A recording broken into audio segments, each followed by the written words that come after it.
friend from the blessed Philippines. My precious Aunt Janine asked me recently, do you support Donald Trump? Well, I support truth. I support meaningful and intelligent policy and leadership. And I support the people of the world first and foremost, and that which is best for humanity besides the politician, any politician globally. But I do pray and hope for the leaders of the United States to do right by its people, regardless of their political party and ideology. I think each and every leader throughout our history has done some good and also made some poor decisions that have done some harm. So I voted for President Trump the first term when he won and had victory and beat Hillary Clinton. And I had originally thought, well, maybe I'll vote for Hillary when I saw all the various women who had claimed that President Trump sexually harassed them. But when I did some research and I saw the billions of dollars that went missing in the humanitarian effort and relief of Haiti, a country very close to the United States and the poorest country in the Western Hemisphere, one of which that I had gone to as a missionary and ministered, and when I saw how much the Haitian people hated the Clintons and how the money was redirected from U.S. aid to assist the poor and the suffering, and in fact was delivered to a infrastructure development for IT and communications elsewhere, I thereafter decided to vote for President Trump. And I've written a fully illustrated book titled Gas Buddy, Make Fuel and Food Affordable Again, which is for children. And I sent it to my daughter when she was rather young. And her mom and stepdad were voting for Biden.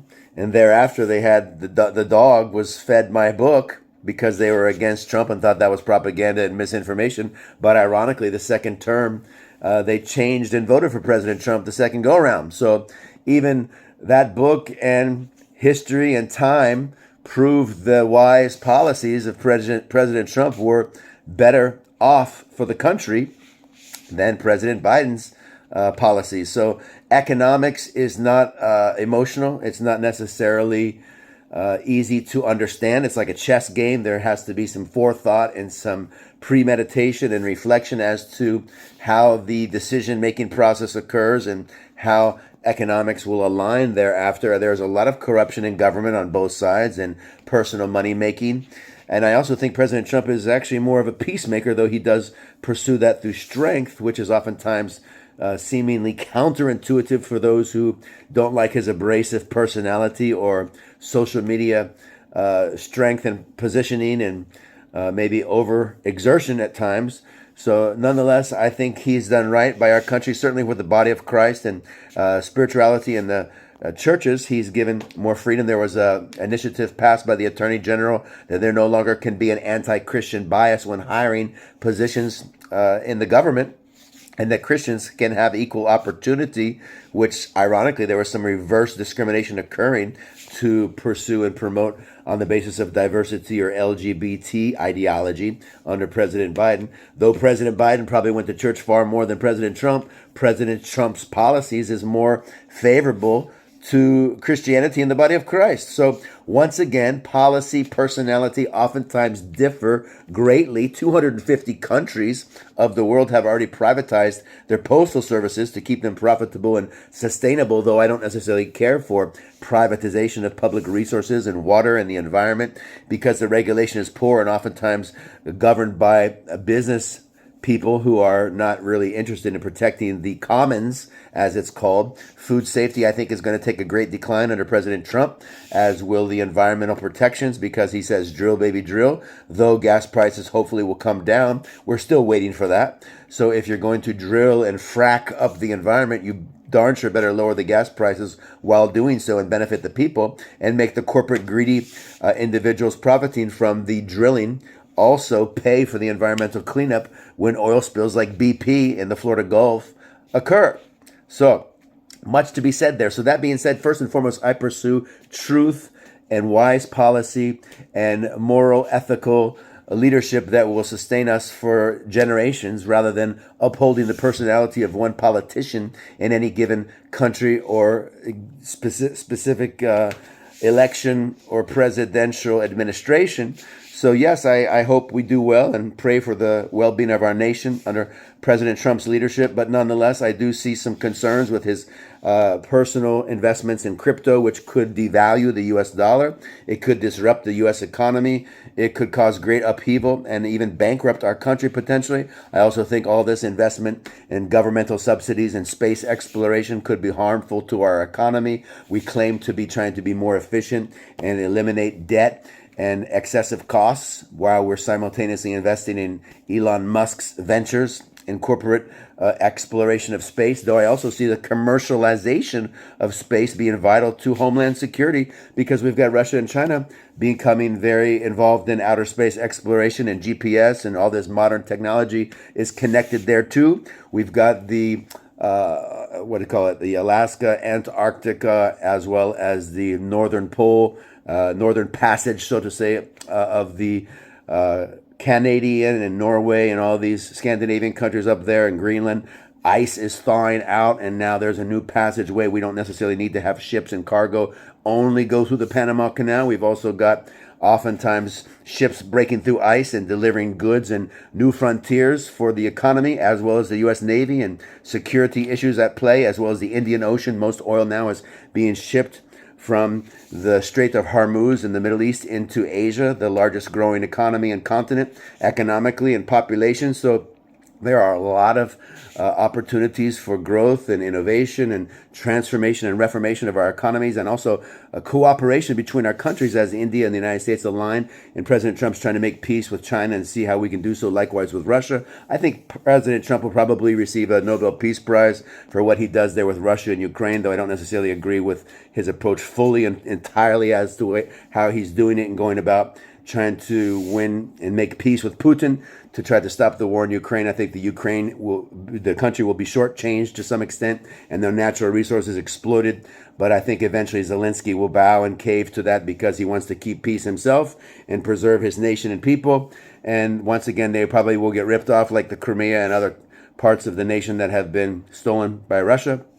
Nonetheless, there's a lot of things at play in Russia and the former Soviet Union that the U.S. media does not report fully, that we may never know for decades until we travel to these countries, talk to people, and engage, which most never do. When I went to Vietnam, I realized and discerned when I was at Vietnam Petrol studying there with NYU in a global intensive program that when they showed a documentary film from the late 1960s, how they discovered offshore oil and gas in Vietnam, they did not have the technology to excavate and extract that oil and gas. Russia came to assist and to help Vietnam, and suddenly the Americans demonized Russia as a communist, and they said, oh, Vietnam's becoming communist. We have to go in there and fight for the preservation of Vietnam and South Vietnam, lest they be overtaken by the communists. Well, really, it was more about money and gain and natural resources. And I asked the lady who was leading the presentation, and she was too shy and polite to even comment and agree with me, though her body language revealed, yes, she probably did agree that the war was all about offshore oil and gas, not communism. So there's a lot of things that on the surface are said to be done in the name of politics or ideology or military and homeland security, when in actuality, it's often corporate interests, like the bitter fruit scandal in Central America, how we had politicians like those who supported Pinochet in Chile to overthrow governments, even though they were democratically elected leaders, because they did not support multinational corporations from America who were profiting handsomely and greatly from these overseas endeavors. We overthrew their democratically elected leaders because we wanted to continue the pipeline of profiteering occurring in those countries. And of course, the politicians in bed with the corporations from the United States were probably getting a lot of handouts under the table and political campaign contributions as well. So these are things to think about. Politics can be a dirty game. It can be led and governed by businessmen in suits and ties who claim to be serving people in their countries, when in actuality, they're profiting simultaneously and leave with an excessive amount of wealth, far more than they had when they entered office, to, quote, serve the people in their country. So then again, I uphold truth, I uphold policy, I uphold leadership and integrity, something as well as transparency that our countries lack. And there's corruption in government throughout the world. So there needs to be the freedom of the press. And right now they're having more movements in privatization of governmental agencies, as well as trying to harness and fire and shut down federal agencies that uphold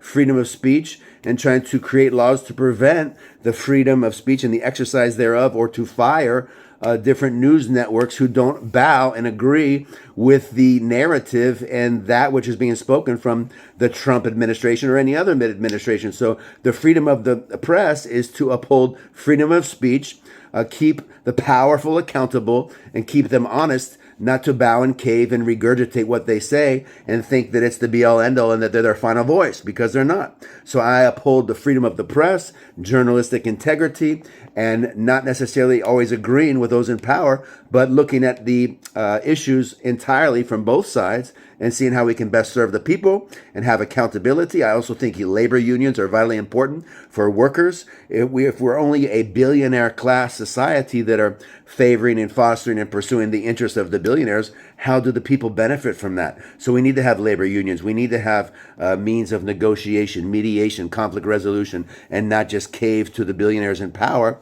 And I think there's much to be said from that which the Democrats have pursued therein, and that in regards to uphold the lower class, the middle class. And the Republicans typically favor the wealthy, whereas the Democrats oftentimes fight for the poor and the homeless and those who are lacking housing. Yet simultaneously, the billionaires have been in bed with the Democrats as well, and they themselves have been corrupt. So again, there's corruption on both sides. There's truth on both sides, and there's also a lot of error and missteps and misinformation, disinformation, and misappropriation of funds on both sides. So I'm glad we have some accountability coming with Elon Musk, but he's fully not accurate and honest entirely, because if he was, Ramaswamy, who was originally working with him, would not have quickly left, but he did. So there's a lot of polarizing personalities in government, and they have their own unique ideologies and their own agendas oftentimes that they're pursuing. So they have to be held accountable. That's why we have three branches of government to keep each other accountable: the executive, the legislative, and the judicial in the United States. And even the Supreme Court has become rather corrupt, with Clarence Thomas and others who are profiting from their positions, and we have to keep them accountable. So Congress has inside information when they do negotiation on the committees and they do deals, and then suddenly they take that information and they privately invest, which Obama tried to stop, which Stanford University reported, which CBS 60 Minutes covered, but nobody seemed to care. And they allow these politicians in the United States to do negotiations and advance special interests as well as that of the American people, but simultaneously move their money privately, secretly, and invest simultaneously to profit themselves individually through the whole process. So there needs to be more transparency, more accountability, and more honesty in government, and the freedom of the press will keep that and bring that about and help that to be sustained and to be upheld and to be pursued. But if we silence the media, that will not be made known, and corruption will continue in a greater form and fashion. So rather than upholding and promoting one personality and giving them a blanket check to do whatever they want, we need to uphold the media, the freedom of the press, and ourselves have to think on both sides of every given issue, because you can fall off either side of the horse when you're riding a horse, and likewise when you're leading a country and you have vast amounts of wealth at your disposal.